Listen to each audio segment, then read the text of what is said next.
Assalamualaikum warahmatullahi wabarakatuh. Innal hamdalillah nahmaduhu wa nasta'inuhu wa nastaghfiruh wa na'udzu billahi min shururi anfusina wa sayyiati a'malina. May yahdihillahu fala mudilla lahu wa may yudlil fala hadiyalah. Asyhadu an la ilaha illallah wahdahu la syarika lah wa asyhadu anna Muhammadan abduhu wa rasuluh. Amma ba'd, jemaah sekalian, para ikhwan, para asatidzah yang dimuliakan oleh Allah Subhanahu wa taala.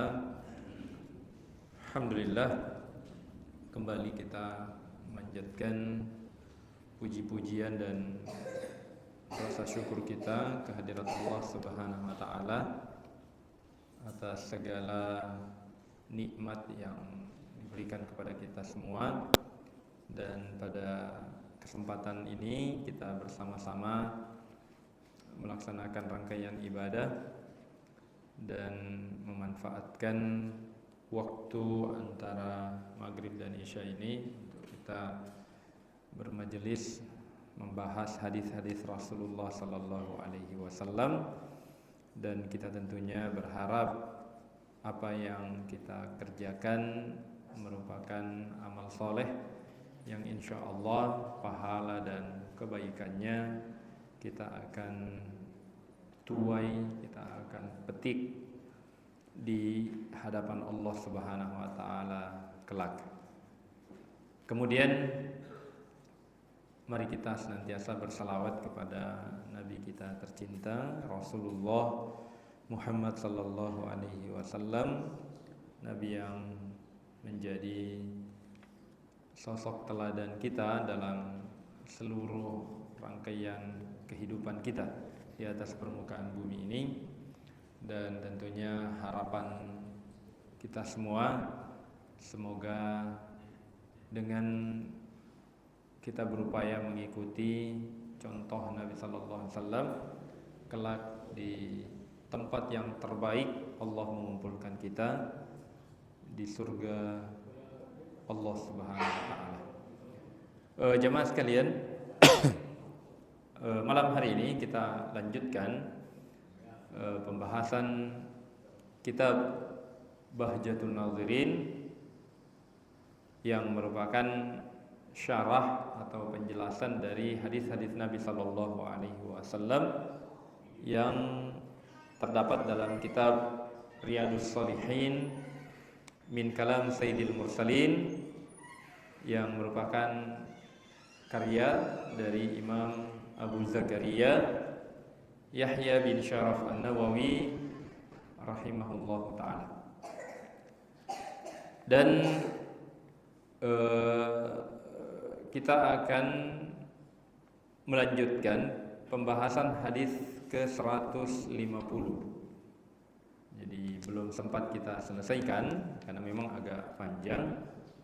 Jadi secara ringkasnya jemaah sekalian, hadis ke-150 ini bercerita tentang sosok sahabat Rasulullah yang meriwayatkan hadis ini, Abu Muhammad Abdullah ibnu Amr ibnu al-As radhiyallahu anhu, di mana Nabi sallallahu alaihi wasallam meluruskan hal-hal yang selama ini ditekuni dilakukan oleh sahabat tersebut, yaitu beribadah. Ya, tentunya niatnya bagus beribadah, namun melebihi fitrah dari manusia atau melebihi dari apa yang Rasulullah sallallahu alaihi wasallam contohkan. Ya. Jadi beberapa jenis ibadah yang diriwayatkan dalam hadis ini, diantaranya adalah persoalan puasa. Ya, di mana Abdullah ibnu Amr ibnu al-As itu pernah melaksanakan atau bertekad untuk melaksanakan puasa setiap hari. Namun Rasulullah sallallahu alaihi wasallam meluruskan bahwasanya puncak puasa yang terbaik, ya, puasa sunnah yang terbaik adalah puasa Daud alaihissalam, sehari berpuasa dan sehari berbuka, dan tidak ada lagi di atasnya, ya, puasa itu. Nah, begitu juga qiyamul lail, di mana seorang muslim, ya, sekuat apapun, ya, qiyamul lail, melaksanakan salat malam, maka tentunya ada batas yang dianjurkan, ya, atau yang paling afdol dan tidak boleh melebihi dari itu, yaitu di sepertiga akhir dari malam. Nah, ya. Yang intinya jamaah sekalian, ya, Rasulullah sallallahu alaihi wasallam meluruskan apa yang dilakukan oleh Abdullah ibnu Amr ibnu al-As, dan Nabi SAW mengajarkan, ya, tetap untuk memperhatikan masing-masing hak, ya, dari apa yang ada pada diri kita, ya, mata kita, ya, jasad kita secara keseluruhan, termasuk, ya, orang-orang yang menjadi tanggung jawab kita, ya, jadi istri, anak-anak kita itu tetap memiliki hak. Maka tentunya ajaran Rasulullah tetap memperhatikan masing-masing haknya. Nah, jamaah sekalian, itu secara ringkas hadis Nabi SAW, dan pelajaran yang sudah kita ada tersisa beberapa pelajaran yang belum kita sebutkan di dalam kitab ini. Yang terakhir pada pertemuan yang lalu adalah faidah jawazu tajzi'ati qiraatil Qur'ani wa hifdhihi wa mudarasatihi. Ya, bolehnya, ya, kemudian dari hadis ini kita bisa mengambil faidah bahwasanya bolehnya membagi-bagi program kita dalam Al-Qur'an, ya, membacanya, termasuk, ya, menghafalnya, dan juga mempelajari, ya, isi dari Al-Qur'an itu. Jadi, ya, dibagi beberapa ayat, ya, atau mungkin beberapa halaman yang kita hafal, yang kita pelajari, ya, itu semua adalah metode yang boleh, ya, dalam syariat ini, ya, karena memang tentunya Al-Qur'an ini Allah Subhanahu wa taala turunkan bertahap, ya, tidak sekaligus, ya, maka begitu juga di dalam membacanya, mengamalkannya, ya, menghafalnya dan mempelajarinya. Itu tentunya perlu tahapan-tahapan. Kemudian jemaah sekalian, pelajaran berikutnya, asy-syababu aqwa 'ala ta'ati minasyuyukh. Dari hadis ini, ya, Rasulullah mengajarkan kepada kita bahwasanya masa muda, ya, itu lebih kuat, ya, untuk melakukan ibadah dibandingkan di masa tua. Dan ini tentunya Rasulullah Sallallahu Alaihi Wasallam inginkan kepada kita semua agar kita memanfaatkan kesempatan masa muda kita, ya, sebelum tentunya kita ada di masa tua, di mana tentunya tidak senormal ketika kita masih muda, ya. Jadi ada keterbatasan, sudah ada keterbatasan, ya, tentunya fisik, ya, yang berkurang kualitasnya karena Allah Subhanahu wa taala mengatakan, ya, wa man nu'ammirhu nunaqqishu bil khalqi, ya. Dalam surah Yasin Allah mengatakan, siapa yang kami panjangkan usianya, artinya siapa yang ditambah usianya, maka nunaqqishu bil khalqi, akan dikurangi kualitas ciptaannya, ya. Jadi badannya, ya, mata, ya, yang dulunya melihat, ya, biar dari jarak yang jauh bisa dibaca, tentunya ketika sudah berumur akan berkurang kualitasnya, ya.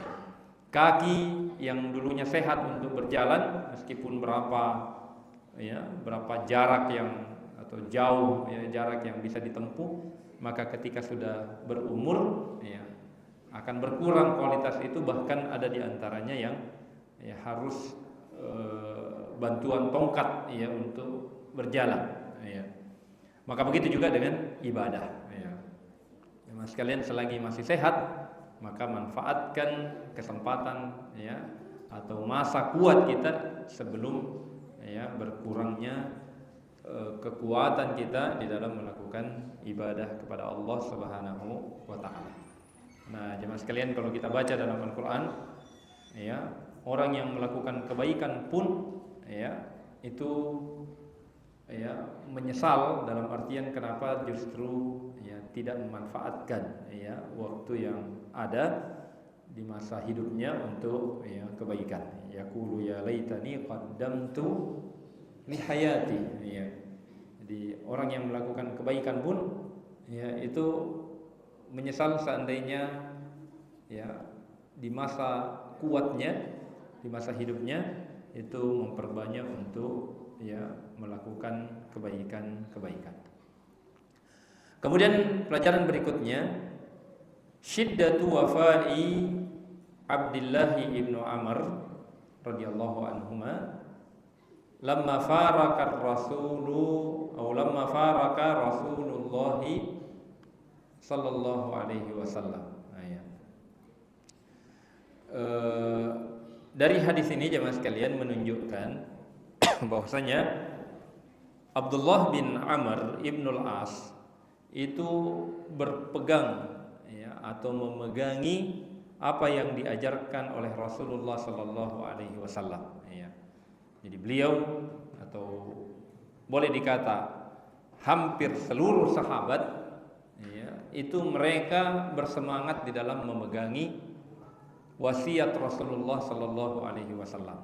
Jadi ini tentunya semangat ini harusnya menjadi menjadi motivasi bagi kita semua ya, bahwasanya apa yang diajarkan oleh Rasulullah sallallahu alaihi wasallam itulah yang harus kita pegangi ya. Kita harus ya berupaya untuk menjalankan ya, baik itu dari sisi semangat, dan juga yang terpenting adalah tidak melebihi dari yang Rasulullah SAW ajarkan kepada kita ya, karena kita ini masih ada di bab tentang al-iqtisadu bit ta'ah ya, artinya bersikap pertengahan di dalam melakukan ibadah ya. Artinya jangan melebihi dari apa yang Rasulullah batasi ya, atau ajarkan kepada kita dalam ibadah-ibadah. Dan Abdullah bin Amr itu menunjukkan hal itu ya. Sampai beliau tua ya, beliau ya masih istiqomah ya. Yang tadinya jemaah sekalian ya, dia bahkan meminta kepada Rasulullah untuk menghatamkan Al-Quran tiap hari ya. Dia kuat waktu itu ya, tapi Rasulullah tidak memperbolehkan ya.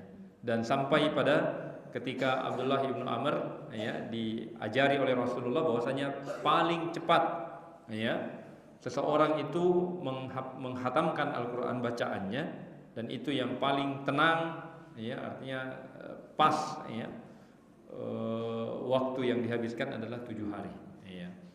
Dan beliau Abdullah bin Amr itu memegangi hal tersebut ya, sampai di masa tua beliau ya, itu yang beliau amalkan. Dan ya ada semacam ya penyesalan ya, bagaimana kira-kira seandainya yang tiap hari itu yang beliau ya diperbolehkan oleh Nabi SAW ya, pastinya beliau sudah tidak kuat ya, tidak seperti ketika dia masih ya belia, masih muda dan mampu untuk melakukan hal tersebut. Kemudian yang berikutnya, pelajaran yang berikutnya adalah hurmatu siyamid dahar ya.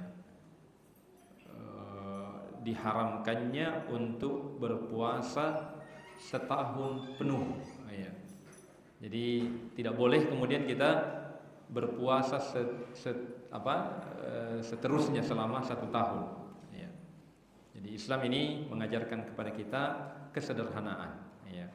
Kalaupun kita memiliki nasyat, ya, atau kemampuan, ya, kekuatan fisik, ya, dan semangat untuk beribadah, maka tetap ada batasnya. Ya, tidak kemudian, ya, kemudian ibadah ini menjadi beban, ya, yang kemudian menjadikan kita terbebani dalam kehidupan kita. Kemudian yang berikutnya, as-sunnatu fi siyamit tatawwu'i siyamu yaumin wa iftaru akharin illa fil ayyamil bayd atau al-bayd fatakunu mutatabi'atan wa kadzalika at-tasi' wal 'ashir fil muharram. Hukum asal dari atau sunnah yang asalnya dalam ibadah puasa sunnah adalah berpuasa satu hari dan berbuka satu hari. Artinya ada jeda, ya, kecuali ya tentunya dalam ibadah-ibadah puasa yang khusus, ya. Ini kita tidak berbicara puasa wajib, ya. Ramadan itu kan jelas.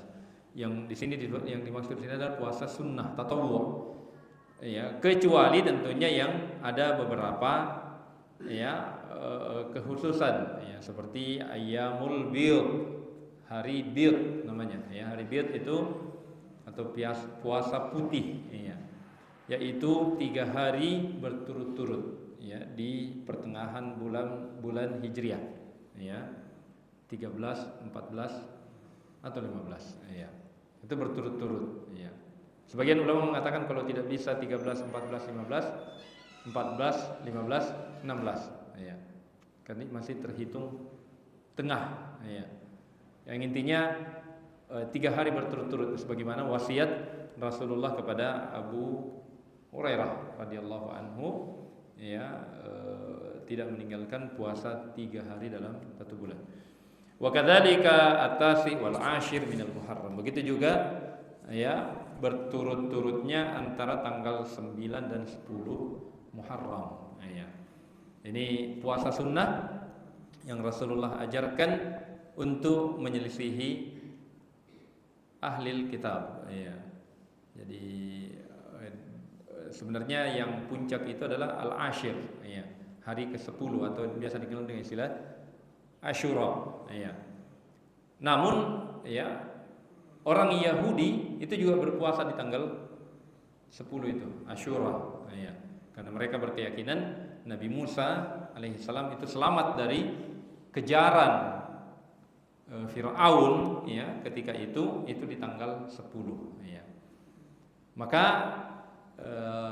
mereka berpuasa, maka Rasulullah senang untuk menyelisihi ahli kitab, ya.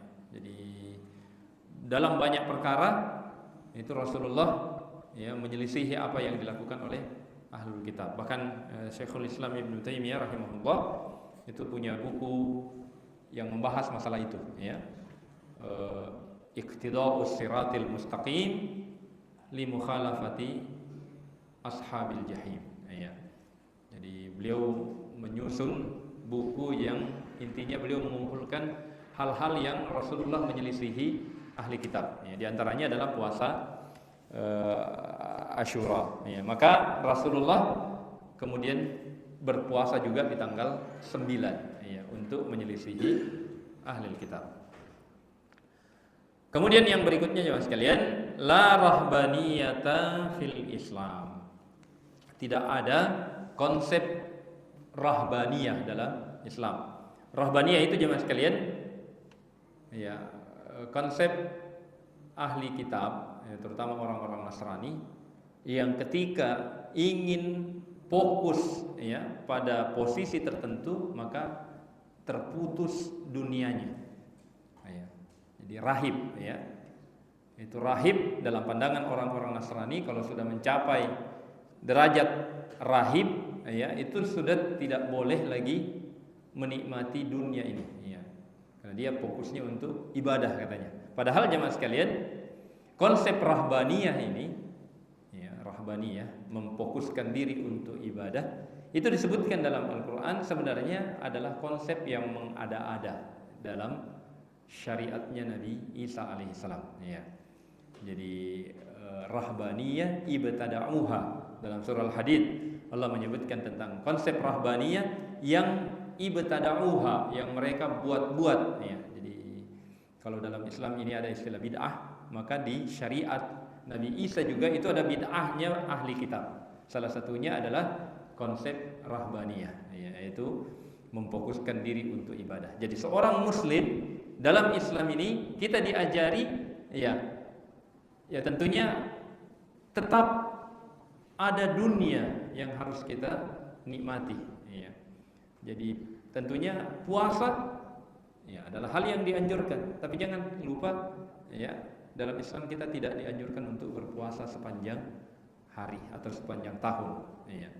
Jadi sekuat apapun kita beribadah, sesemangat apapun, maka batasnya itu sehari berpuasa, sehari berbuka. Ya. Tidak kemudian menghilangkan ya semuanya. Ya. Tapi ya tentunya ada masing-masing porsinya. Ya. Jadi Islam adalah ajaran yang mengajarkan kepada kita untuk tetap menikmati kehidupan dunia ini, tapi dengan jalur yang dihalalkan, dengan batasan-batasan yang dibolehkan. Ketika sampai pada hal-hal yang diharamkan, maka disitulah letaknya kemudian kita tawakuf, kita berhenti untuk menikmati hal-hal yang diharamkan oleh Allah Subhanahu wa ta'ala. Jadi rahbaniyah itu bertolak belakang dengan dengan fitrah kita sebagai manusia. Kemudian yang berikutnya, istihbabu istikhdami alfadhil kinayat inda dzikri masailil jima' wa ma yata'allaqu bin nisa. Jadi ada satu riwayat yang juga agak panjang jemaah sekalian tentang hal ini, di mana salah satunya adalah ya Abdullah ibnu Amr ibnu al-As itu ya pernah satu ketika ya menghilangkan keinginannya untuk menikah. Ya. Jadi artinya ya saking semangatnya untuk ibadah. Ya.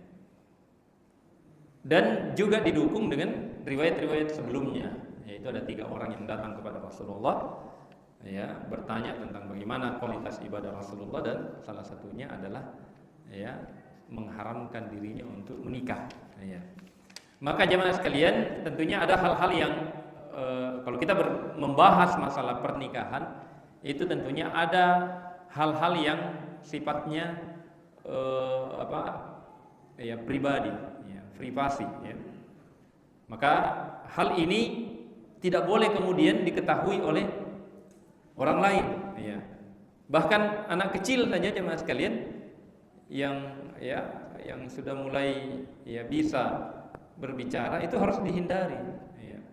Nah, urusan-urusan seperti ini Islam tetap mengajarkan kepada kita bagaimana adab dan etika. Ya. Dan di sini disebutkan disunnahkannya untuk menggunakan lafaz kinayah.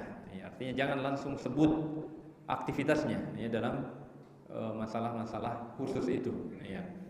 Jadi pakailah istilah-istilah yang mungkin lebih menutupi itu ya, tidak kemudian langsung to the point gitu ya.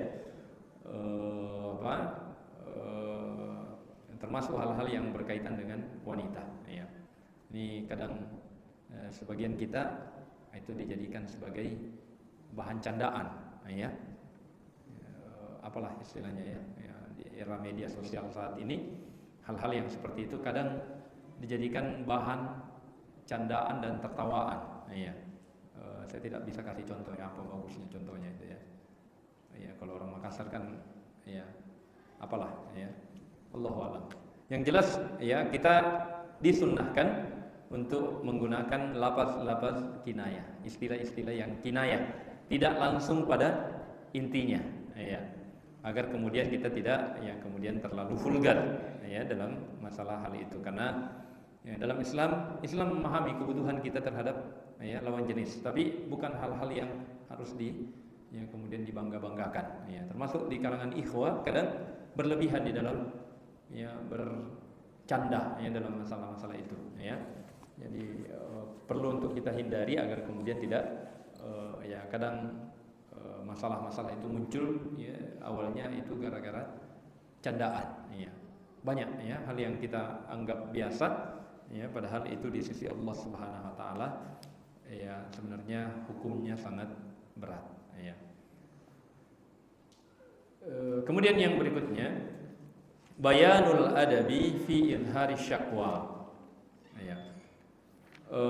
Hadis ini juga mengajarkan kepada kita adab di dalam mengeluh ya.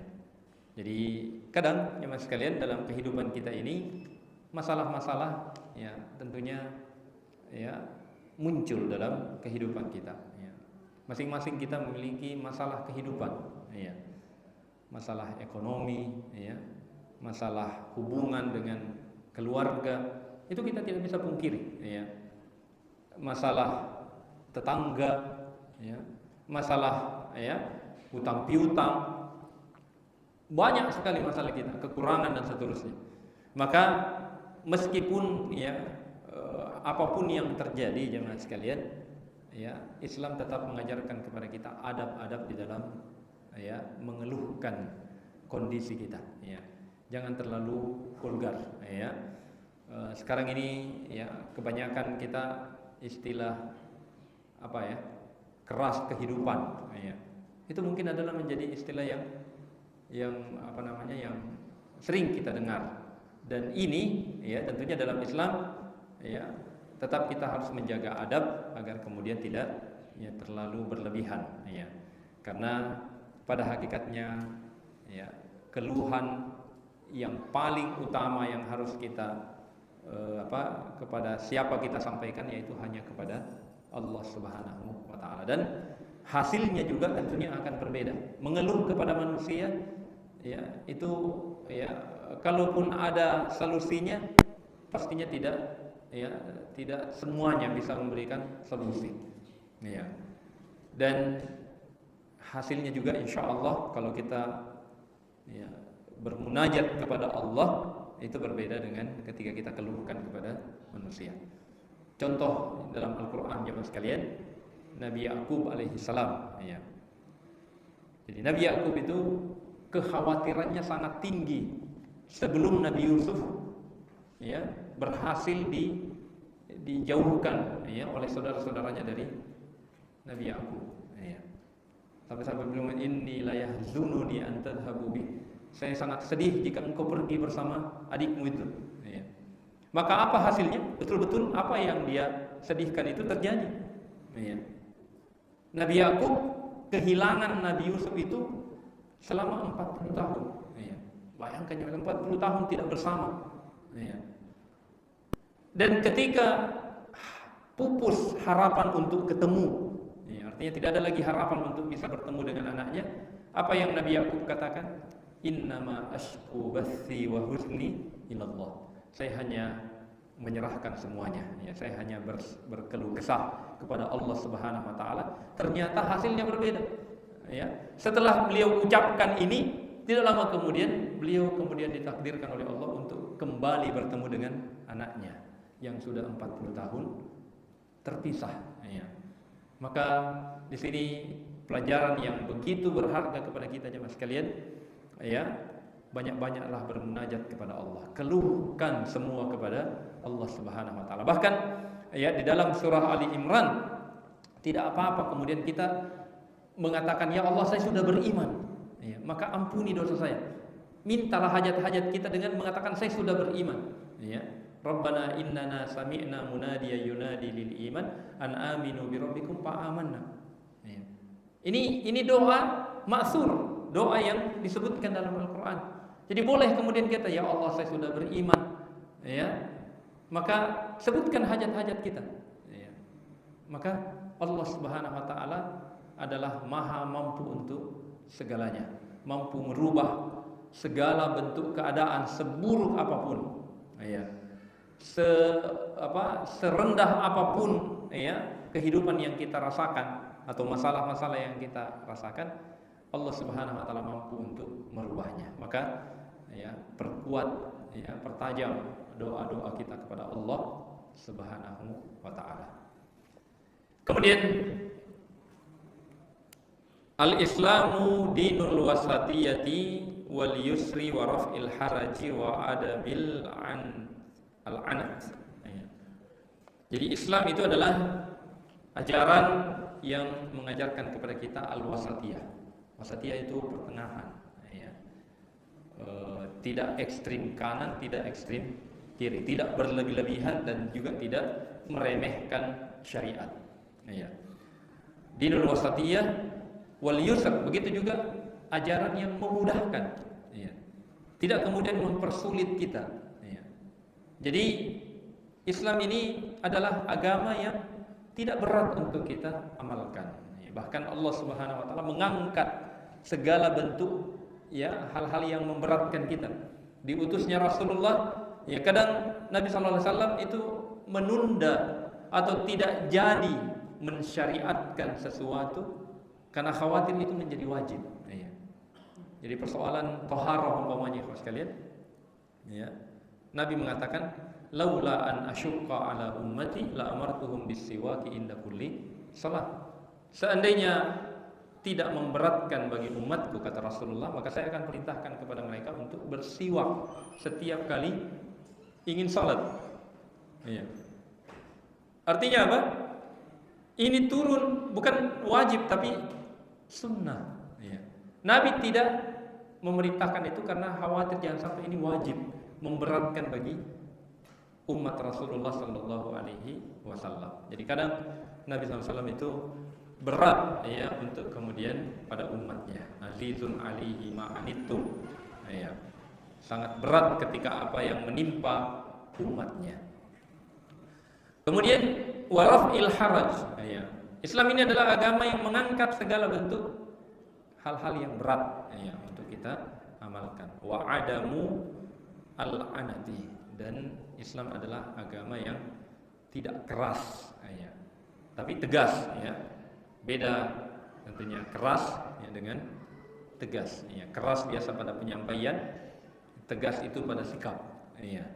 Jadi ketika kita dituntut untuk istiqamah, ya, maka tegas adalah hal yang sangat dianjurkan, ya.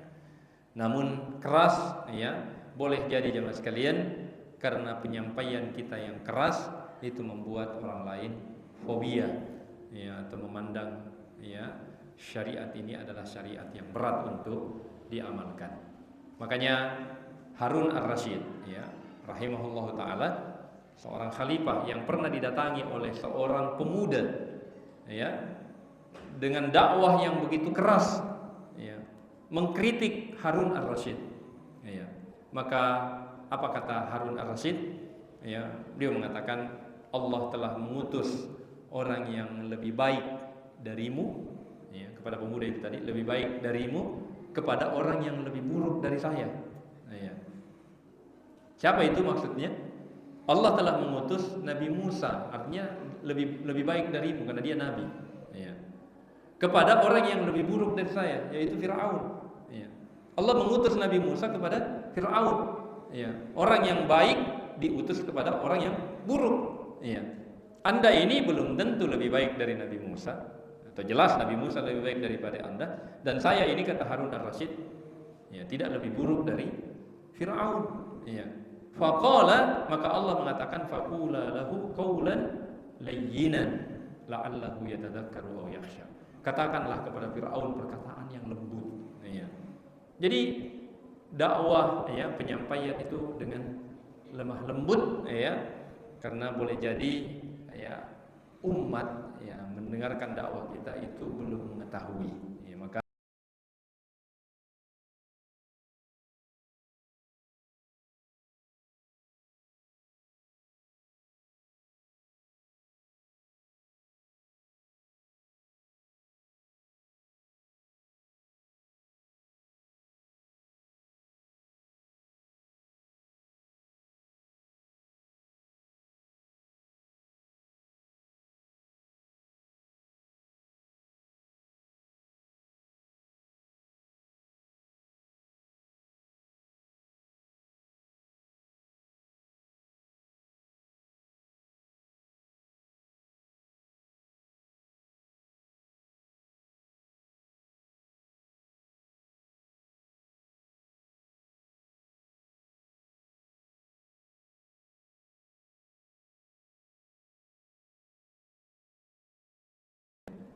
menanyakan keadaan menantunya bagaimana, ya.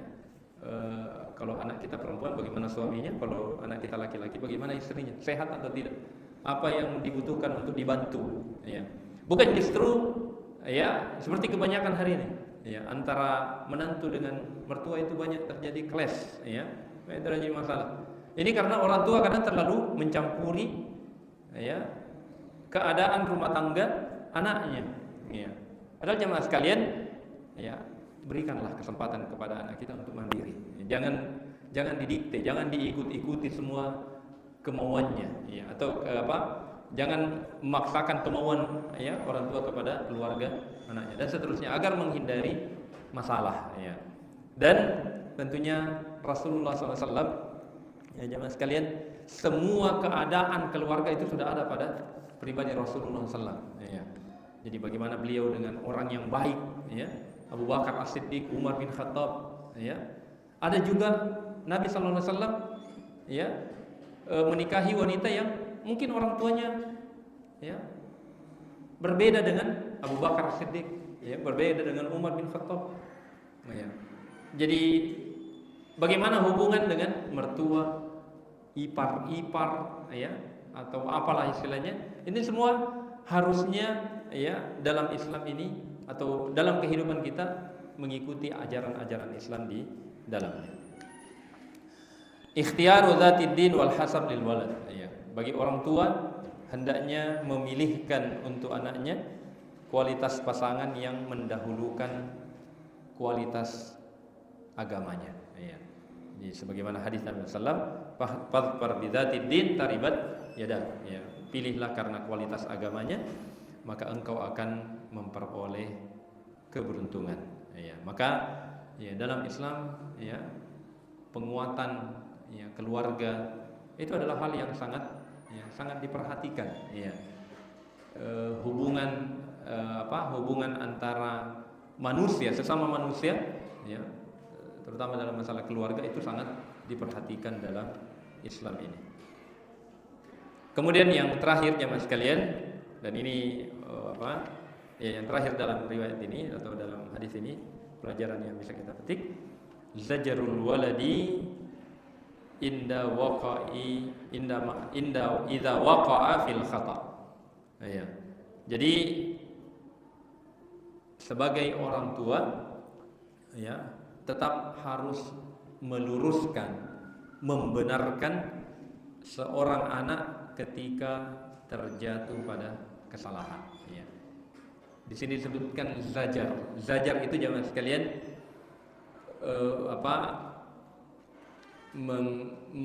membenci dengan diluruskan, ya.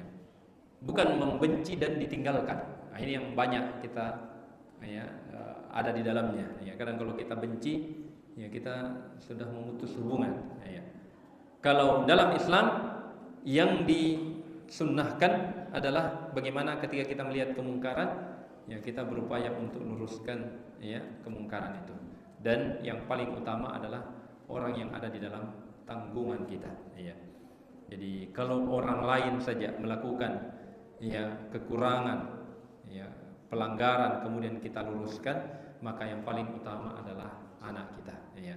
Jadi sesemangat apapun kita istilahnya berdakwah, ya, jangan lupa orang yang paling berhak untuk mendapatkan kebaikan dari kita, ya, yaitu keluarga kita, anak kita terutama, ya, istri dan anak-anak kita yang menjadi, ya, pokok untuk menjadi, ya, soleh, ya. Jangan kemudian kita semangat untuk memperbaiki orang lain tapi lupa untuk memperbaiki keluarga kita, ya. Dan tentunya memang, ya, dakwah ini kita akan ditanyai nanti oleh Allah Subhanahu wa taala, ya, kenapa orang-orang yang ada di sekitar kita, orang-orang yang ada di lingkungan kita, ya, kenapa tidak beribadah, ya. Kita sebagai yang tahu, yang paham itu akan ditanyai nanti oleh Allah Subhanahu wa taala. Tapi yang paling kita bertanggung jawab adalah anak-anak kita, istri-istri kita, ya. Makanya Rasulullah mengatakan, atau diriwayatkan tentang Rasulullah, kanat ammatu wasiyatun Nabi sallallahu alaihi wasallam as-shalah wa ma malakat aimanukum. Bahwasanya di antara kesimpulan dari wasiat Nabi SAW itu pada dua hal. Salat, ya, sampai diulang dua kali. As-shalah. Salat artinya perhatikan salat kita. Wa ma malakat aimanukum, dan perhatikan orang yang ada di bawah tanggungan kalian. Artinya bukan hanya nafkah lahiriah yang menjadi tanggung jawab bagi kita, batiniah juga tentunya. Ya, bagaimana ya ketika kita punya pasangan, punya anak, maka kita punya tanggung jawab untuk mensolehkan mereka. Ya, bagaimana mengajari, bagaimana mengajak, agar kemudian bisa terbentuk kesolehan pada dirinya. Dan ini yang Rasulullah SAW ajarkan mulai dari, jadi memang agak susah kemudian kita luruskan kalau sudah besar. Makanya dimulai dari kecil. Jadi seorang anak, kata Rasulullah, muru auladakum bis salati wa hum abna'u sab'i sinin. Perintahkan kepada anak kalian untuk melaksanakan salat di usia 7 tahun. Wadribuhum 'alaiha wa hum abna'u 'ashar. Dan boleh kemudian kita pukul kalau sudah 10 tahun dan tidak mau salat. Artinya apa? Didahului dengan pengajaran, ajakan, dicontohkan, dilemah lembuti, Karena kalau sudah 7 tahun sampai 10 tahun itu 3 tahun jemaah sekalian, 7 tahun, 3 tahun itu jemaah sekalian. Kalau kita mau kumpulkan sholat selama 3 tahun, 1 hari 5 kali, paling minimal 5 kali 1 hari 1 malam, 1 tahun 300 berapa? 365 lah, atau kalau kita hitung hijriah, lebih kurang dari itu, tapi 350 lah paling minimal. 350 kali 5 1700-an lah mungkin, 1700 kali sholat 1 tahun, kali 3 lagi, 5000 kali sholat ya mas sekalian. Keterlaluan memang kalau sudah 5000 kali waktu diajari sholat kemudian masih tidak mau sholat. Tapi kenapa biasa di umur 10 tahun tidak mau sholat? Gara-gara tidak pernah diajari memang di usia 7 tahun. Konsep Islam itu selagi masih bisa arahkan sedini mungkin, jangan kemudian nanti ada masalah baru mengeluh kenapa anakku tidak mau sholat. Karena kita tidak ajarkan di awal-awal, sebelum terisi pikirannya dengan hal-hal yang menghalangi dia untuk melaksanakan ibadah sholat. Karena anak itu jemaah sekalian, teorinya itu ibarat kertas yang belum berisi apa-apa. Maka kitalah yang punya tanggung jawab untuk mengisinya dengan kebaikan. Bahkan Rasulullah mengatakan, kullu mauludin yuladu ala al-fitrah. Semua yang lahir itu anak kecil, seorang anak lahir itu dalam keadaan fitrah, bersih, putih. Fa abawahu yuhawidani, maka kedua orang tuanya lah yang berpotensi untuk membuat dia Yahudi, au yunassirani, atau yang membuat dia menjadi Nasrani, au yumajjisani, atau yang membuat dia Majusi. Nah, kenapa tidak disebutkan mengislamkan? Karena memang fitrah itu adalah Islam itu sendiri. Jadi seorang anak lahir dalam keadaan Islam. Jadi umpamanya ada pasangan Kristen, punya anak, awal lahirnya sebenarnya itu Islam. Hanya orang tuanya lah yang berpotensi membuat dia di luar Islam. Maka ini pembelajaran bahwasanya urusan keluarga dalam Islam adalah hal yang sangat diperhatikan agar kemudian kita memperoleh keturunan-keturunan yang soleh sebagaimana yang menjadi harapan kita semua di surga Allah Subhanahu wa taala, dikumpulkan bersama orang-orang yang kita cintai.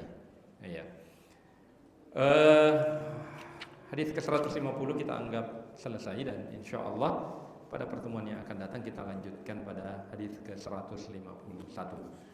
Demikian apa yang kita sampaikan, semoga bermanfaat dan semoga Allah Subhanahu wa taala senantiasa memberikan kepada kita keberkahan dengan mempelajari hadis-hadis Rasulullah sallallahu alaihi wasallam. Demikian apa yang kita sampaikan, kita akhiri dengan doa kafaratul majelis. Subhanakallahumma rabbana wa bihamdika asyhadu an la ilaha illa anta astaghfiruka wa atubu ilaik. Subhana rabbika rabbil izzati amma yasifun wa salamun alal mursalin walhamdulillahi rabbil alamin. Assalamualaikum warahmatullahi